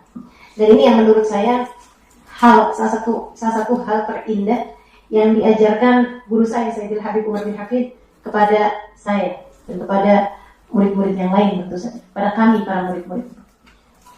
Tadbirul masyhad, meluaskan sudut pandang. Kenapa orang sama-sama dikasihnya nih, tapi kenapa yang satu berterima kasih, yang satu enggak gitu? Kenapa ada orang ini kayak ibaratnya duduk sama-sama di sini. Ada yang merasa bahwa alhamdulillah hari ini bisa duduk di majelis taklim. Ada juga yang ini kapan sih selesainya ya? Ya saya punya banyak urusan yang sudah ngomong lama banget kayaknya nih. Saya pesannya nih kayak misal gitu. Orang itu menikmatinya duduk di sini bukan tergantung seberapa dekat dengan AC didudukan. Bukan tergantung dari apakah dia dapat sandaran atau nggak dapat sandaran gitu kan. Tapi rasa ketika duduk di sini itu, teman-teman sekalian, rasanya itu apakah dia merasa nikmat atau nggak nikmat tergantung dari masyhad itu tadi, sudut pandang. Tergantung daripada sudut pandang. Kamu melihatnya dari sisi mana gitu. Nah, ada hamba-hamba Allah Subhanahu wa taala yang dalam keadaan apapun yang dia lihat yang bagus nih gitu. Yang dia lihat tuh yang cakepnya. Mereka itulah ahli-ahli syukur. Mereka itulah ahli-ahli syukur. Orang yang pandai bersyukur itu bukan berarti mereka nggak dapat ujian dalam hidup, bukan. Bukan berarti mereka iya sih dia bersyukur, dia enak terus hidupnya, pasti dia bersyukur. Enggak, teman-teman. Weh, dia kaya, dia punya suami sayang sama dia, suaminya nggak kawin lagi, suaminya cakep, suaminya sayang sama anak-anaknya, ini bersyukur, kurang apa lagi hidupnya. Anak kan kita suka dengar istilah-istilah kayak begitu gitu. Padahal nggak gitu, teman-teman sedikit sekalian, nggak gitu. Saya banyak ketemu orang-orang yang kaya, ketika cerita sama saya isinya penderitaan. Penderitaan isinya. Hidupnya menderita, penuh dengan permasalahan, apalah segala macam. Ya Allah, saya lihat ribet bener ya kayaknya ya. Saya nggak mau deh jalanin hidup kayak hidupnya dia gitu. Sedikit sekalian, karena memang masalahnya bukan pada hal-hal yang kayak begituan. Bahagia, senang, itu kan sesuatu yang di sini nih tempatnya. Dalam hati kita sendiri, ya kan? Maka orang yang bersyukur adalah orang yang bisa selalu meletakkan sudut pandangnya kepada hal-hal yang indah-indah, gitu. Hal-hal yang indah-indah. Gimana tuh bisa nyari sudut pandang yang indah itu gimana? Ketika kita berada dalam keadaan-keadaan yang enggak enak gitu ya, nyari sudut pandangnya gimana? Sedikit sekalian yang saya muliakan, barangkali jawabannya adalah apa yang disebutkan oleh Habib Abdullah bin Husain bin Tahir, wa kullu fi'lik jamil. Wa kullu fi'lik jamil. Ya Allah, semua perbuatanmu adalah indah. Syukur itu erat kaitannya sama iman. Ketika kamu tahu bahwasanya apapun datangnya dari Allah, siapapun adalah hambanya Allah, tak ada yang dapat terjadi kecuali dari Allah. Kemudian kamu cinta pada Allah, maka yang dari yang kita cinta semuanya indah. Kamu cinta sama anak kamu cubit pipi kamu aja kamu senang. Anak kamu pukul kamu, anak umur 1 tahun, umur 2 tahun gitu kan, datengin mamahnya, kemudian dicubit mamahnya, dipukul mamahnya, sakit, tapi kamu senang. Tangan kamu masuk-masukin ke giginya, kamu liatin, baru tumbuh gigi gitu. Tahu-tahu gigi kamu, tangan kamu digigitnya, sakit apa nggak sakit? Sakit. Jadi sekalian bayangkan kalau itu dikerjakan orang lain. Tetangga kamu gigit tangan pakai pedikul. Apa kira-kira ya perasaan kamu? Tapi ketika yang mengerjakan itu adalah anak kamu, belahan hati kamu, jantung hati kamu, digigit aja kamu kesenangan. Saya nggak pernah lihat ada ibu-ibu digigit anaknya digampar. Nggak pernah lihat saya. Yang ada malah kamu merasa lucu aja gitu, seneng aja kamu. Kenapa gitu? Karena yang melakukan itu adalah orang yang kamu sayang sama dia, kamu cinta sama dia, dan kamu tahu dia pun juga mengerjakan itu bukan karena benci, tapi karena cinta. Ketika suami kamu melemparkan bantal kepadamu, yang nggak panci juga ya, nggak piring juga, bantal gitu kayak lagi seneng, kemudian dia bantal, apa sih kamu gitu, kamu sakit misalnya gitu, tapi kamu seneng aja, pilih pengantin baru gitu kan, cubitin sama pasangannya, suaminya, pegang-pegang hidungnya gitu. Suami itu banyak kalau masih pengantin baru tuh, kita tidur di tangannya berjam-jam, dia nggak kenapa-napa. Cobain 10 tahun kami cobain. Teman-teman sekalian, kullu fi'lin jamil, jadi perlakuan dari orang yang kita cinta itu beda kita nerimanya. Nah, ada kekasih Allah, hamba-hamba tercinta di sisi Allah. Mereka melihat wa kullu fi'lik jamil. Ya Allah, semua yang darimu selalu indah. Semua yang darimu selalu indah. Dan dia melihat bahkan angin tak dapat bertiup kecuali dengan izinnya. Bahkan hujan tak dapat turun kecuali dengan izinnya. Dia yang menentukan semuanya, kapan hujan, kapan terang. Maka dia lihat hujan dia senang, dia lihat terang dia senang. Belum balik jadi, dia dibikin sakit dia senang, dia dibikin sehat dia senang. Dikasih apa aja sama Allah dia senang. Kenapa? Dia lihat Allah pada semuanya. Dia lihat semuanya nih yang ngasih Allah Subhanahu wa ta'ala. Makanya dia syukuri semuanya, disenengin semuanya. Disenengin semuanya. Mereka itulah orang-orang yang hidupnya paling bahagia. Mereka itulah orang-orang yang hidupnya paling bahagia. Kebayang gak sih? Kayak gimana bahagianya orang yang dikasih sakit ini bahagia? Dikasih sehat lebih bahagia lagi. Tapi dikasih sakit aja ini bahagia.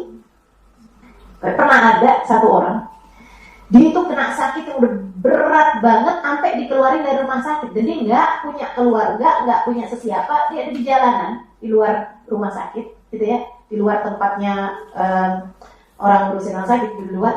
Itu udah nggak ada lagi yang dipeduliin, nggak ada orang peduli sama dia. Seorang perempuan, nggak ada yang peduli sama dia, nggak ada keluarganya nyamperin dia, nggak ada sesiapa.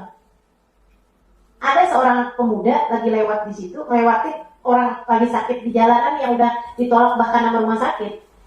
Karena rumah sakit nggak bisa bikin apa-apa lagi, jadi nggak usah menu-menuhin juga. Rumah sakit itu dia juga nggak bayar nggak apa gitu ya. Jadi taruh aja tuh di luar. Ada pemuda lewat di situ, kaget karena ketika lewat dengar si orang sakit yang udah nggak bisa ngapa-ngapain ini, dia bilang gini, alhamdulillah, alhamdulillah, alhamdulillah. Orang tuh mengucap alhamdulillah tuh kalau paham maknanya kayak lagi ngomong makasih ya Allah, makasih ya Allah, makasih ya Allah. Dia lagi jalan balik lagi. Dia bilang ya hadi, ala mana tahmadin rabbak.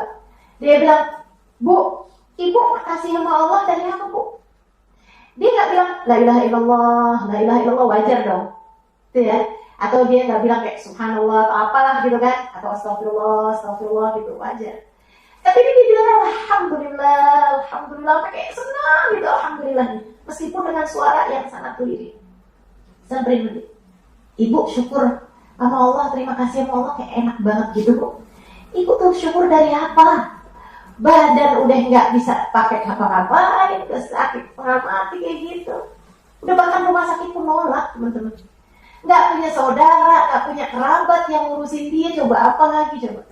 Dan lagi sakit kayak begitu kan, nikmat makanan, nikmat apa kan nggak ada lagi nikmat-nikmatnya. Dia bilang alamada tahmadin rabbak. Kamu tuh berterima kasih sama Allah dari apa? Dia bilang alhamdulillah alladzi ja'ala li lisanan dzakira wa qalban syakira. Dia bilang alhamdulillah Allah udah kasih buat saya lisan yang pandai menyebut namanya dan hati yang pandai berterima kasih padanya. Kalau udah orang kayak begitu aja bisa menikmati hidup, dikasih apa lagi yang gak bisa dia nikmati? Dia nih, mereka ini orang yang di dunia paling bahagia, di akhirat paling tinggi tempatnya.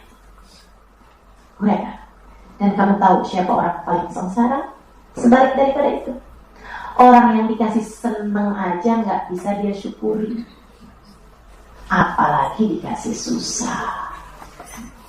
Dikasih senang, gak ada syukur-syukurnya.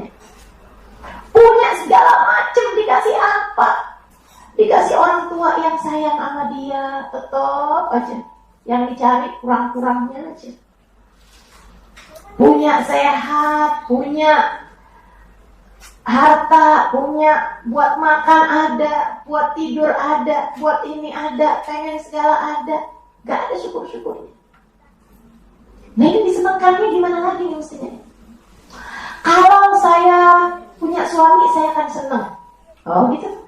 Dikasih nih suami. Oh ternyata susah nih. Kalau saya udah punya anak, bisa senang. Kasih anak. Tambah susah, tambah stres. Kalau anak saya besar-besar, bisa senang. Udah besar-besar anaknya, kayaknya dulu lebih senang deh. Kayaknya dulu waktu belum nikah lebih senang gitu. Aduh. Pokoknya ya, saya selalu bilang, jomblo ngenes, dikawinkan jadi istri ngenes. Punya anak jadi ibu ngenes. Punya mantu, punya cucu jadi nenek ngenes. Pokoknya orang tuh tergantung dirinya sendiri sebenarnya. Perempuan yang happy, perempuan yang bahagia, dia dikawinkan jadi istri yang bahagia. Punya anak jadi ibu yang bahagia.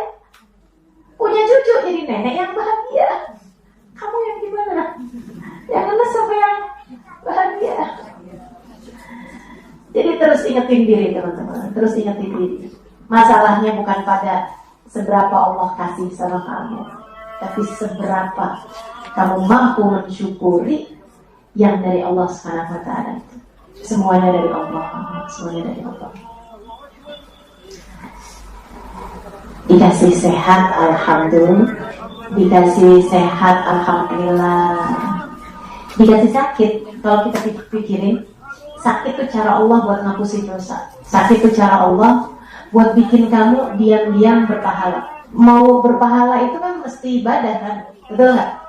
Mau berpahala itu mesti ibadah. Puasa, lapar, baca Quran, tahajud, ngantuk, lebih pilihan tidur kan? Baca sholawat, malas, iya kan? Kita ini disuruh beribadah, suruh sedekah, pelit, kan gitu. Kita disuruh berpahala, itu kan semuanya berat-berat tuh kan? Tapi sama Allah dikasih sakit. Kamu tuh sambil sakit, kalau asal kamu nggak berkeluh kesah, itu sambilan sakit tuh dosa terus berguguran. Sambilan sakit tuh argo pahala kamu tuh jalan terus teman-teman. Itu. Makanya kalau kamu lagi dibikin sakit, iya sih emang rada males ibadah, sampai sama Allah dikasih sakit biar diam-diam berpahala. Jadi senang. Alhamdulillah. Apalagi kalau kita ingat sakit bikin kita ngapusin dosa. Alhamdulillah, emang sih dosanya banyak kasih sakit Pak. Alhamdulillah, makasih ya Allah, makasih. Sakitnya di dunia aja ya Allah, di akhirat gak usah lagi. Makasih ya Allah, makasih ya Allah. Itu namanya sudut pandang, buat melihat Allah ada pada segala.